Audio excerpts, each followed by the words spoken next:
So usually my field director does the introduction, but he is currently recovering from heart surgery. So the recovery is going very, very well, but obviously we wanted him to rest there, so I apologize for him not being there. But I guess I'll just introduce myself real quick before I explain why I'm here to talk to y'all. Because I am running for office, but I think we're all tired of the politics, and we're tired of the blaming game, the finger pointing, and we all want solutions. So that's what I'm here to talk about today. I'm a political candidate, but it's not going to be a discussion on politics. It's going to be a discussion on American history and then solutions to that problem using business and military strategy. But before we get started, just a little bit about myself. I'm from Center, Texas in Shelby County. How many people have ever heard of that place? Okay. It's a county roughly 2 hours south of here. It's about 5,000 people in the town, 25,000 people in the county. Graduated 2005 out of there as valedictorian. I went to Rice University. I was on the President's Honor Roll there. Graduated in 2009 with a degree in government and management. My original goal in 2008 was I was going to go to the Marine Corps. I was going to go kill some bad guys, get some combat experience. And then I was going to go into conflict resolution in war zones, because that's something I was always very good at, is staying calm under pressure. And then it would also allow me to live in East Texas and do it, just take trips abroad for my job. So I thought that was perfect. What ended up happening was the Marine Corps application process took roughly 8 years. They kept telling me, hey, it's not going to work out this year for this reason, so you can go next year. So what ended up happening is after I graduated college for 7 years, I ended up doing a bunch of short-term jobs in various industries, ranging from my first job right out of college was working for Congressman Louis Gohmert in his D.C. office.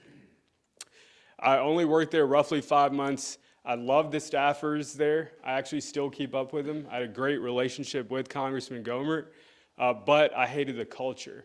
It was not about serving the constituents. It was more about, hey, look at me, I'm fancy, I work in this fancy building, and this is what we do. So I ended up moving back home to wait out the application process, and I worked at different places ranging from being a management consultant for a small Christian nonprofit in Center, to what I did for most of my time was being a roughneck in the oil field. So I started out as a floor hand, which is the very bottom position, because I only thought it'd last about 6 months until my application went through. Well, it didn't go through, and I ended up staying there roughly 4 years. I started out as a floor hand, worked up to motor hand, derrick hand, and then a driller.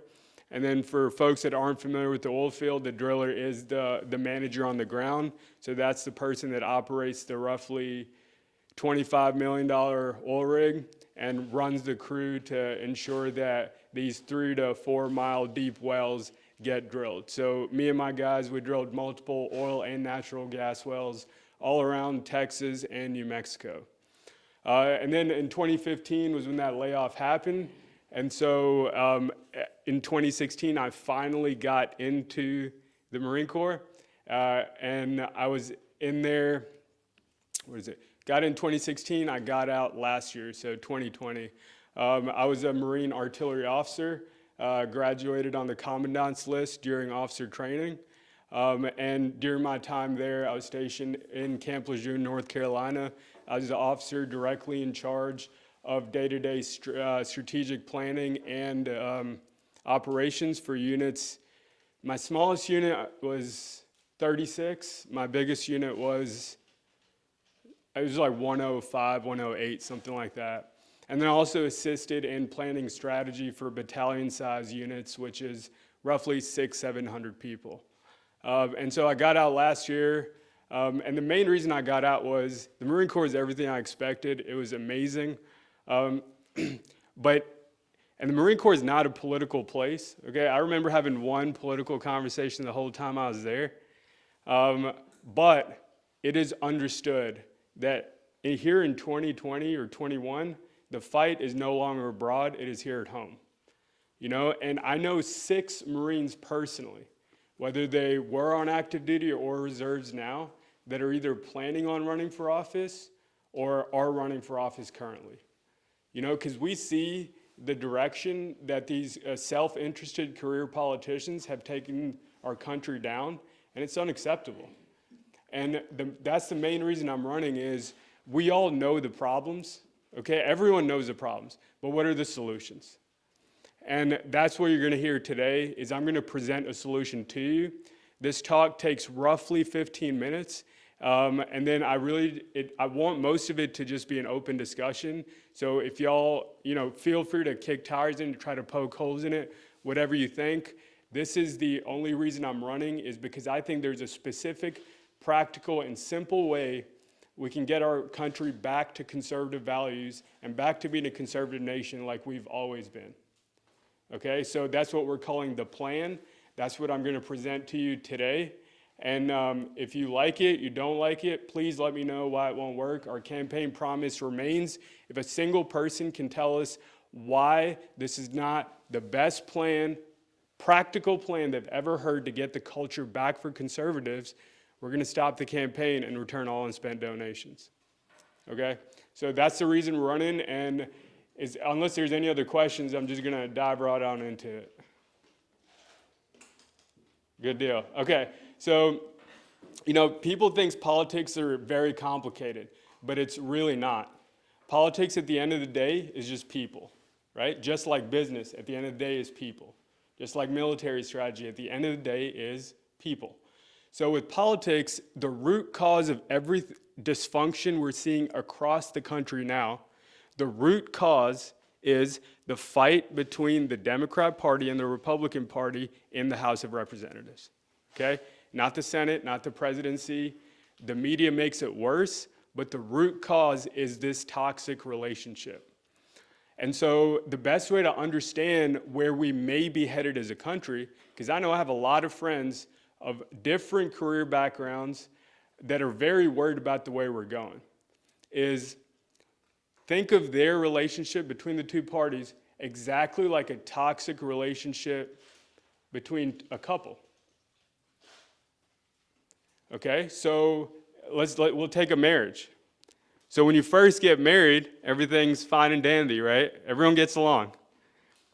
Maybe a couple of years later, real problems pop up, right? Whether it's, well, you don't make enough money to pay the bills, so now we're going into debt. Or, hey, you work too much and we're not spending enough quality time together, and so the love's starting to disappear. Right? Or it's something simple like, well, you're just not taking the trash out on time. Whatever it is. But these are real problems, okay? Now, what happens if you do not solve these real problems over 10, 20, 30 years? What happens is it starts out as well-meaning discussions, right? You don't solve it, it turns into arguments. Then it turns into consistent arguments. Then it turns into yelling, and then screaming, and then throwing stuff at each other, and then eventually some kind of spousal abuse, right? So what we're seeing in the political system is the exact same thing, which is if you look back at the 90s, our politicians are arguing about how to solve the exact problems that they're arguing about right now. In the 90s, they were talking about how do we fix healthcare prices for the middle class? How do we fix these poor public schools in these certain communities? How do we bring blue-collar jobs back to the country? How do we create a free market that serves the American middle class and puts America first instead of a global entity? They were talking about this stuff in the 90s, all right? But neither party's able to solve it. And so now that dysfunction has now carried to here to what you see as the culture wars. To where it's no longer about, hey, can we solve these problems? It's you are morally wrong and you are ethically incorrect and you don't care about me or people. It's exactly like the couple 30 years down the road is no longer you didn't take the trash out, it's you didn't take the trash out because you don't care about me, right? And so that's what we're seeing now. So all of us as non-political people, we're just now realizing this dysfunction is happening because we're walking into the house of the couple and all of a sudden they're just yelling at each other and we don't know what's happening and we're just like, hey, why can't you just figure it out? But if you walk into a yelling couple's relationship, does telling them, hey, just figure it out, does that work? No. Does telling them, hey, why can't we have unity and bipartisanship and just do the right thing? Is that going to work if you tell a yelling couple that? It's not going to work, which is why the stuff that we're trying in D.C. obviously is not working, okay? This dysfunction is also the reason why you see everything being politicized, right? We are seeing non-political institutions choosing a side, right? Pick one. Hollywood, public schools, big business, unions. I mean, pick one. They're not supposed to be political entities, but what's happening is it's exactly like a toxic couple, right? If there's a toxic couple, the family and friends, guess what? They better pick a side, right? Or else it's, oh, you don't care about me. So if you're not with me, you're with him. Right? And so that's why you see the politicization of all these different non-political American institutions. And of course, that's a huge problem because we've seen, and history has shown us, that when institutions start to get politicized, that's when we as a society start making the wrong decisions that leads to, whether it's communism, socialism, or dictatorships. And history shows us this. And so if you want to see where our country is headed now, just use this example of a toxic relationship. Where do toxic relationships go when they're already in the throwing stuff stage? Right? Last year, biggest riots in American history, right? Biggest riots. That's the throwing stuff stage. So where do we head from there? We can either head for divorce, which is what in politics we call that, what? Secession, right? We can either figure it out, which in politics it means solving problems and then talking about it, or it's subjugation, right? Which is when one person in the couple completely dominates the other and the other is completely submissive to keep that marriage together. And in politics, we call that dictatorship.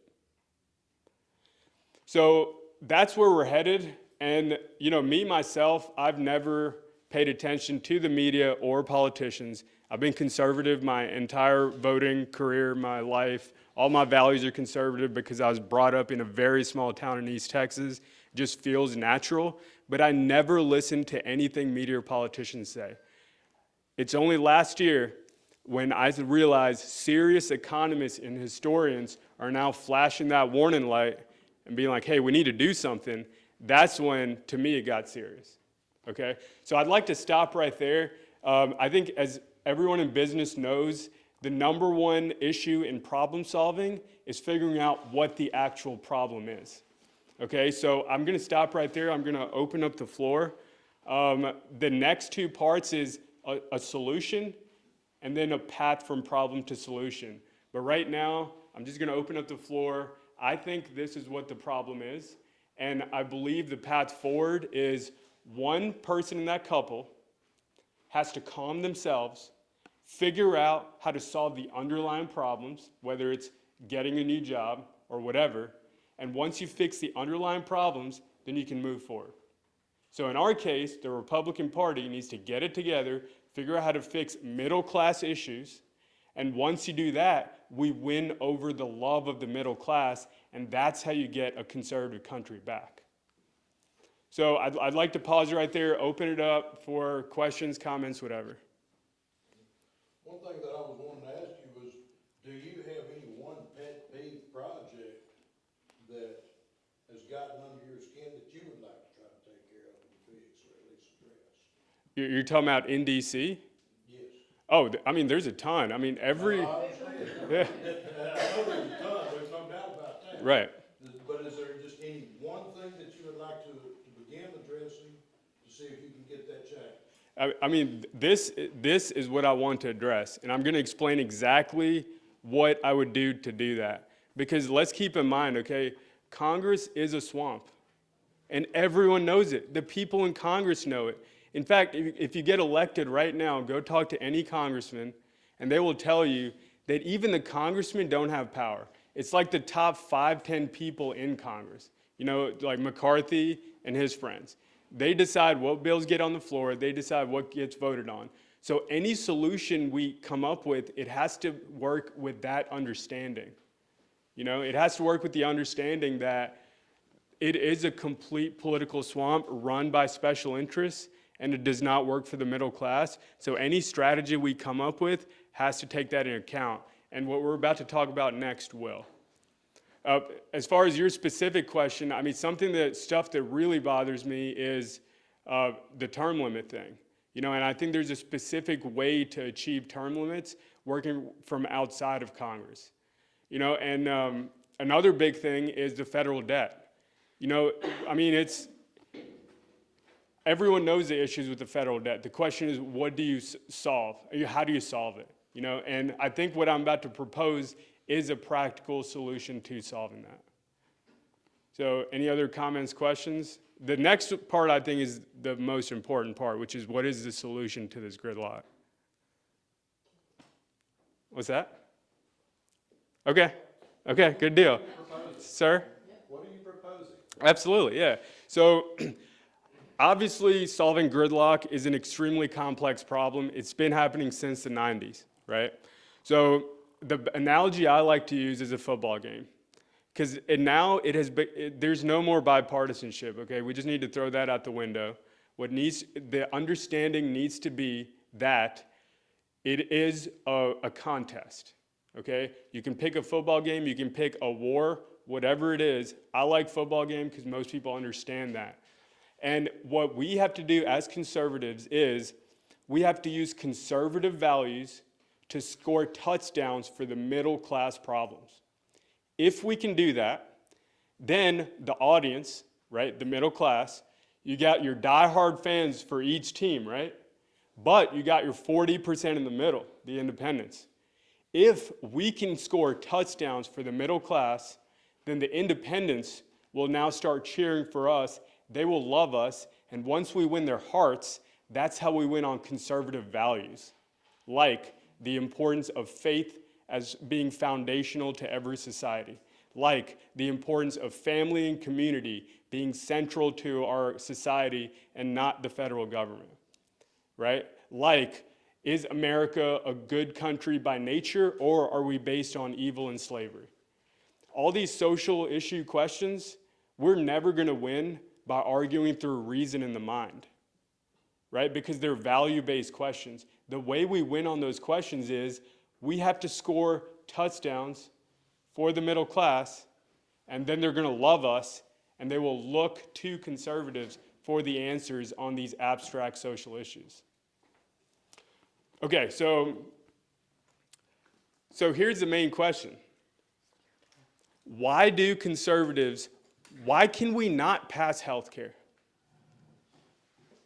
There's a bunch of different reasons. We can point a bunch of fingers at a lot of people, right? We can say, hey, it's the media saying bad things about us. It's Hollywood pushing liberal values on everybody.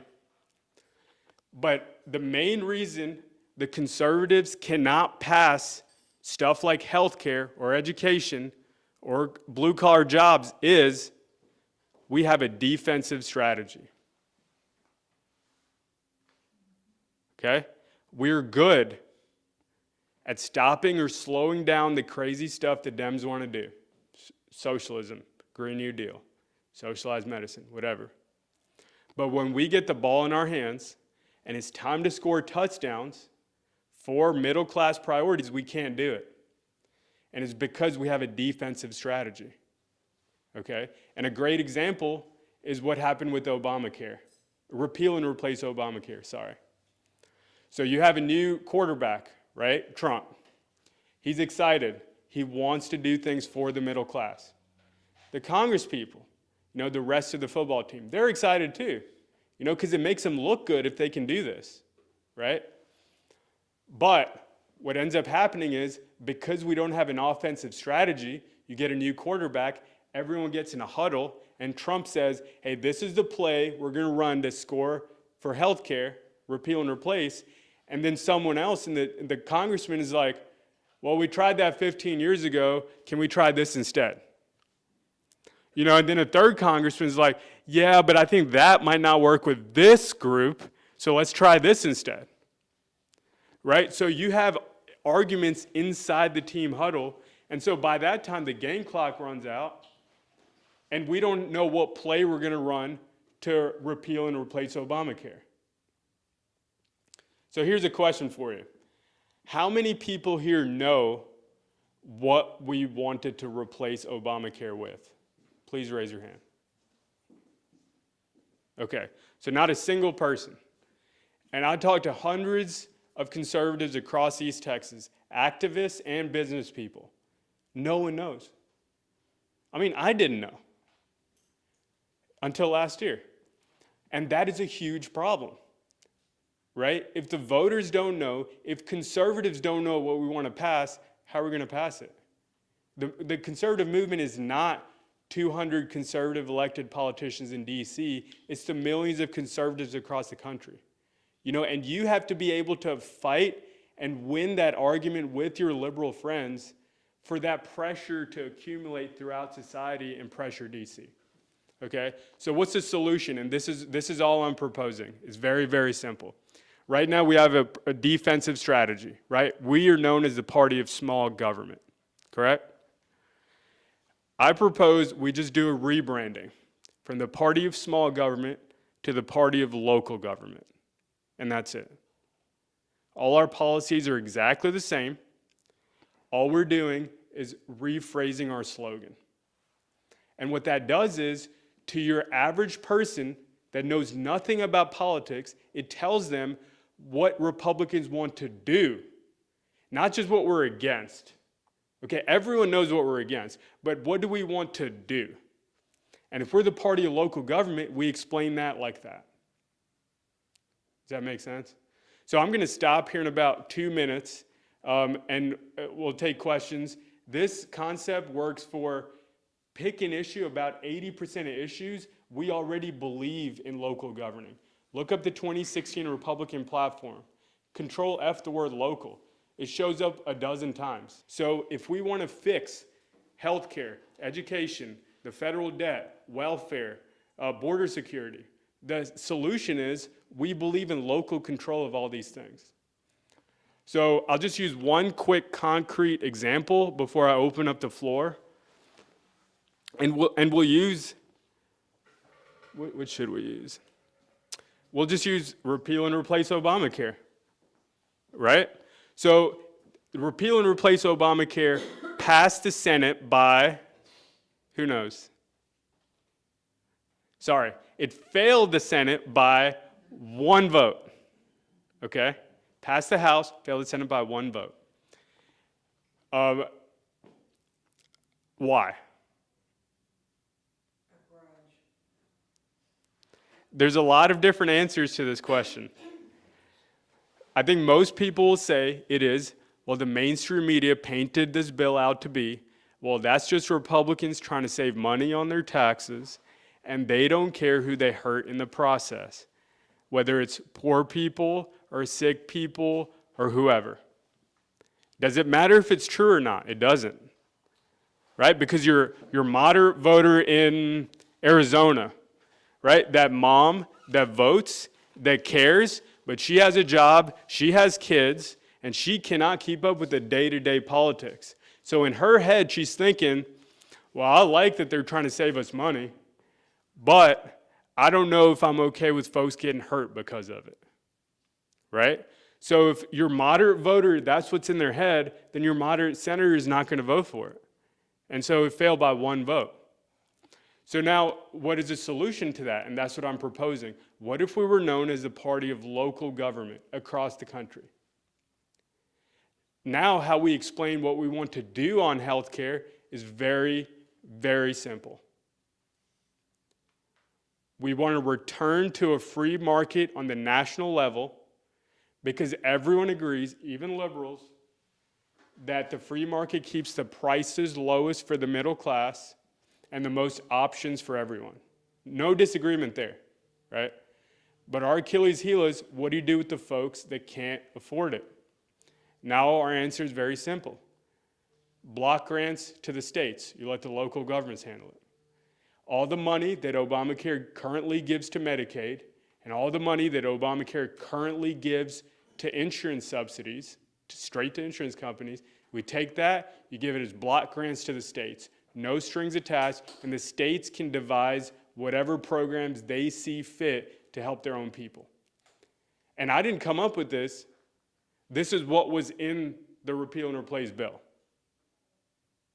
You know the difference, though, is Paul Ryan took 35 minutes in a PowerPoint presentation on Capitol Hill to a bunch of 25 to 35-year-old, Capitol Hill reporters who lean left anyway, and they don't know healthcare, right? So they see this PowerPoint, they see tax credits, they see HSAs and GSGs and TBSs or whatever, and it's just acronyms to them, and they're like, Republicans doing what Republicans do, saving money.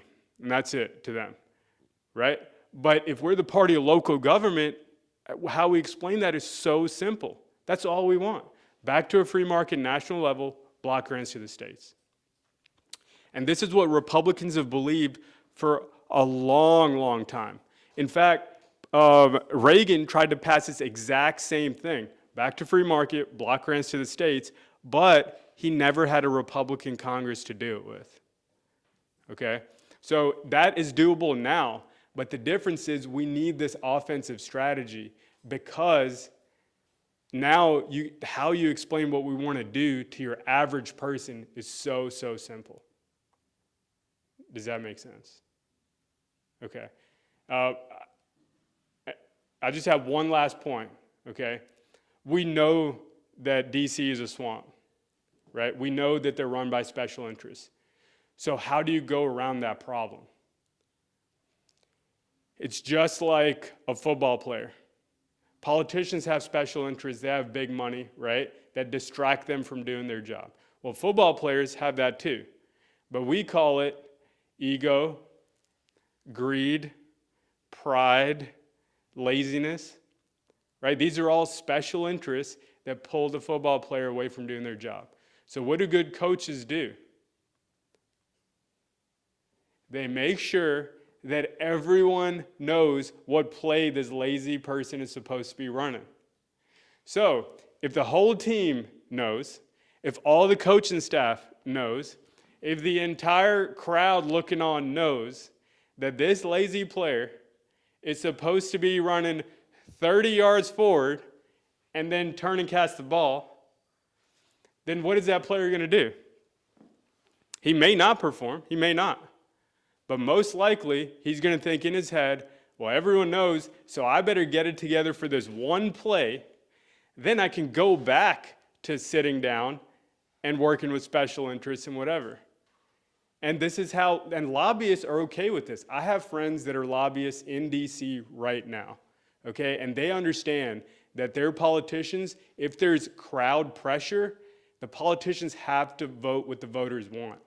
Because after that, if they get that one big thing, the lobbyists still can still get their way on a dozen different other things, right, that no one's paying attention to.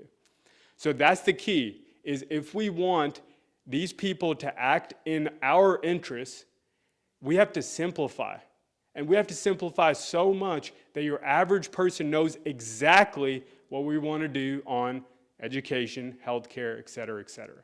And then once we do this, free market in the federal level, block grants to the states, now you're taking all that decision-making away from the swamp, and then it's to the states or the counties to where regular citizens can affect that a ton better, right? And this is what Republicans have always believed. The only thing I'm doing is saying it differently to where your average person understands. Because I've been doing average people job for 7 years, so I understand how they think. But then I also have all these fancy friends of mine that worked in both houses of Congress, the White House, different federal agencies. I have buddies from Rice that graduated Harvard MD, Yale Law, whatever you want to call it. I understand how both these sets of people think. And if we want to get forward progress, the solution is we need an offensive strategy that simplifies everything we stand for, and that is the party of local government. So I'll stop right there. The next and last part is how do we actually do that? And it's very, very simple. It takes like 2 minutes to explain. So I just want to open up the floor for any comments or whatever. Pretty straightforward. I actually know what a block grant is, because we get one at $100,000 a year. Do y'all get one in Texas? Like, no, hospice? I don't think so. Where do you work at? Hospice Texarkana got $100,000 block grant? No, who would get block grant? We want one. We need one. Maybe that's a good, Because it's a federal grant to pass, so you can. Ma'am, what's that? Can you define block grant? Sure, yeah. So there's different, a grant is just when federal government gives money to do something. Okay, and there's different types of block grants. Most that we know of are called categorical grants, which is federal government gives money for different programs and is usually a ton of strings attached. Okay, so a lot of times it's actually against the self-interest of the state or the county to take these federal government grants because they come with so many, hey, you have to do this and this and this and this.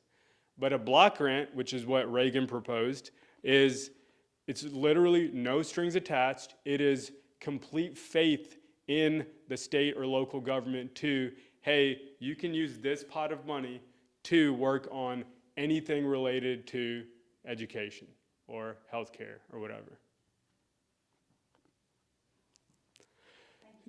Yes, ma'am. Yeah. Does it make sense how would this party of local government thing would work for different issues? Because my main concern at the end of this is I want y'all to be able to go defend conservative values and positions when you talk with people. Because our positions and values are excellent. Okay, they're beyond doubt, they're beyond refrain. But your average conservative has to be able to articulate that. And that's why the party of local government phrase is so powerful. Because it should allow you to articulate how we want to handle these problems very simply.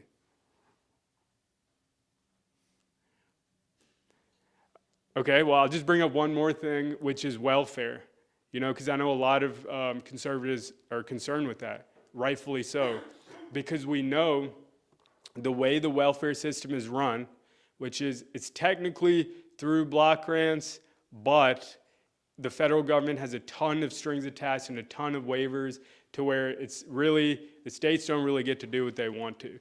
And so what's happened with welfare is, since LBJ started the welfare program in the 60s, we've seen a direct correlation to the destruction of the family unit. Okay, and this is something where if you've been a professional your whole life, you will never see. And I saw it big time in the oil field, which is I know a ton of guys that have between 5 to 10 kids with all different women. And I know a ton of people where they will all agree, yes, a family unit headed by a man and a woman are the most productive to create a society that has conservative values and can move forward, but they're not living out those values. And the reason for that is, since the 60s, we've seen a big federal government expansion in how welfare is run. So what ends up happening is, and it always starts with the lower income people first, and then it moves up slowly, is the federal government starts taking the place of institutions like family and marriage. So now, especially in the working class, you will see where women are incentivized not to stay with their husbands, and people think that's okay, but it's not. And this is something you'll never be able to explain to liberals because, and this is the biggest distinction between liberals and conservatives, if you've ever wondered, okay? Because remember, both parties, at least used to, believe in free markets, both used to believe in free people, right? And both used to believe in the values of the Enlightenment and the reason and Judeo-Christian heritage. They used to believe that. So what was always been the difference? Liberals believe in the material world, okay? Everything you can see, touch, taste, feel, and hear.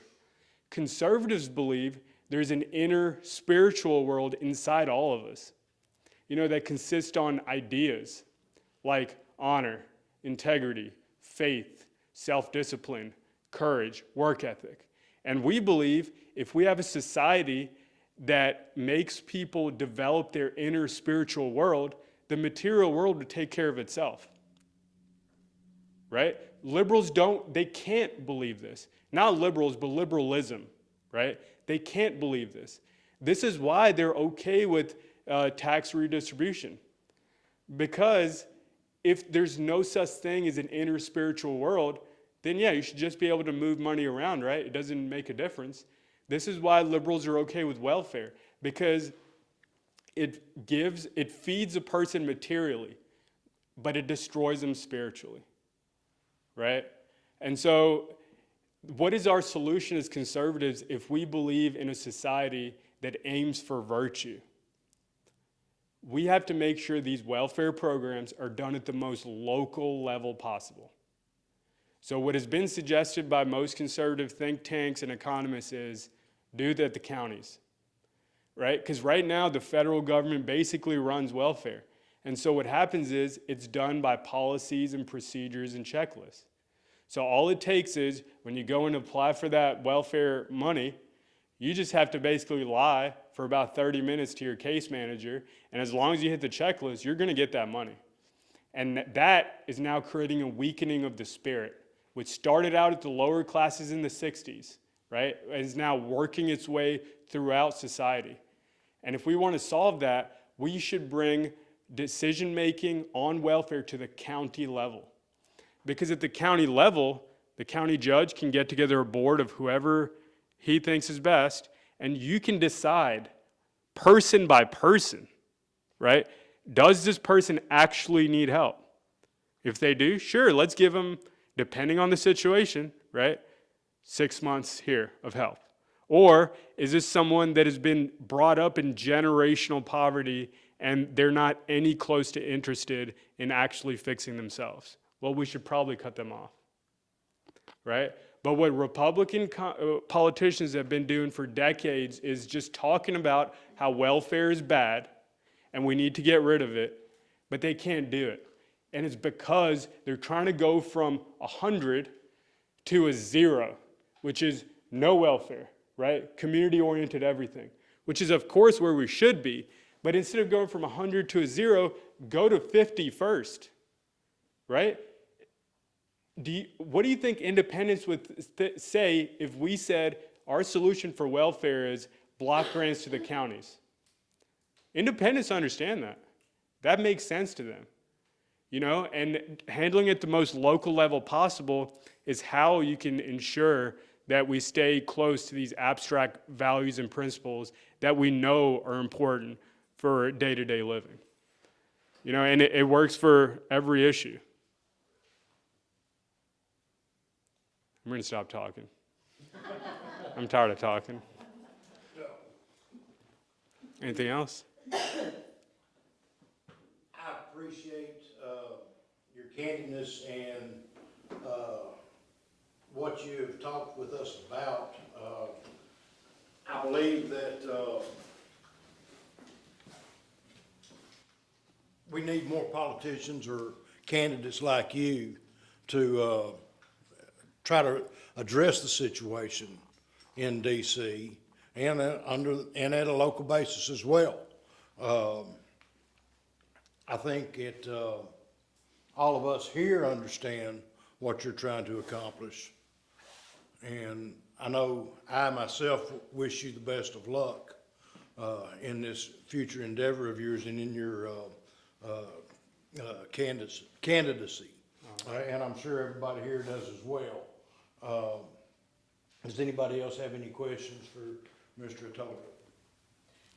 I would just say that over the last year, had I heard this, maybe I'm one of those that's never really been in politics, and really growing up, I was born and raised in California and never thought anything other than life, really.